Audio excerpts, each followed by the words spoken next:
upside down scaffolding.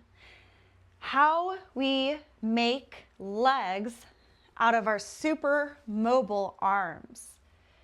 Typically in our bipedal life, our arms are here to move in all sorts of directions, allowing our hands to accomplish all sorts of tasks. In yoga, for many asanas, including our handstands and arm balances, our arms become our new legs and our hands become our new feet. I'm going to explain to you really briefly how to set your foundation and then set your table for everything else to stack upon. It begins with making feet out of our hands. This is setting our foundation.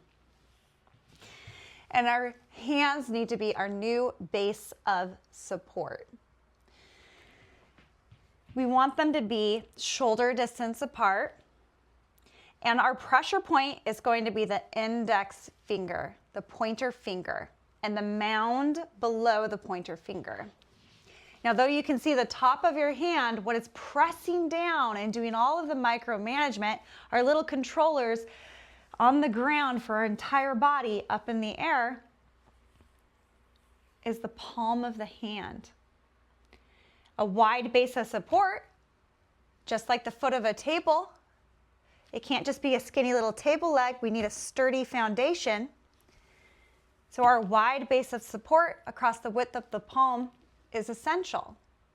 But we're always micromanaging and moving and correcting imbalances and correcting sway and movement. So we can't plaster and suction the hand to the ground. We need spring-like buoyancy to operate the controllers. And the underside of the palm is doing so much effort. The majority of that work, like I said, I want it to be down the index finger to the pad below. What happens if we put it into the arch of the palm, or we put it back into the heel of the hand? Then we take this vulnerable joint, this tunnel that is the carpal tunnel, that nerves run through at a very exposed location, and we put it at risk. So spread out the width of the palm of the hand, allow the arch of the palm to remain an arch, buoyancy in the arch in the knuckles, and imprint the index finger and the mound of the index finger as your focal point of connection to the ground below. Now here's the string of events that's going to happen to make this arm a leg and connect and stabilize the most mobile and vulnerable joint in the body to our torso. The string of event is actually a coiling. Now the coiling begins at the shoulder blade. The shoulder blade, the long head of the tricep, this muscle right here, originates on the shoulder blade, on the scapula. So if you think about that connection here at the shoulder blade, connecting to the tricep, and the tricep is engaged. The bicep is long, allowing the tricep to engage, because that action is what straightens our elbow. So we have this origin at the shoulder blade that comes down through the tricep and then through the pronated arm. This means that the hairy side of the arm is up and down into that focal point of the mound of the index finger. Scapula to tricep to pronated arm to index finger mound. This is the coiling that we need, the activation and the foundation and the scaffolding that we need to make our arms into legs, our palms, our hands into feet, a stable foundation, a sturdy scaffolding to connect our new legs to our center of control, to our torso.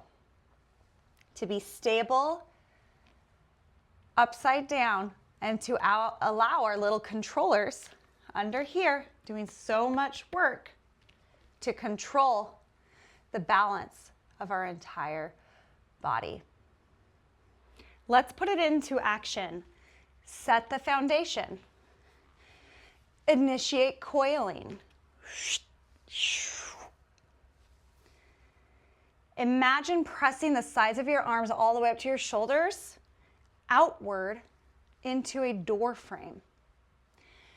This is going to abduct the arms and externally rotate the upper arm bone, positioning the humeral head in its socket at the glenohumeral joint. Keep this. Now your hands are fixed, but I want you to use the muscular effort to imagine dragging them up and overhead. Because they are not going to move, the muscular effort is going to translate up through the coiling, through that correctly positioned humeral head in its socket, because we're still pressing into that door frame, and in to the shoulder girdle, front and back, including the scapulothoracic region, the scapular stabilizers, creating that connection from upper limbs to main body. Release. Set the foundation. Width of the palm. Pressure into the index finger mound.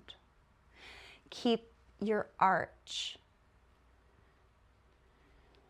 Coiling. Shoulder blade, engaged tricep, pronated forearm, index finger mound.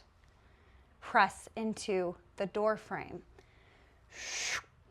External rotation, positioning the humeral head into the socket. Lift your arms up and overhead. Scapulothoracic region engaged. And now we're ready for liftoff.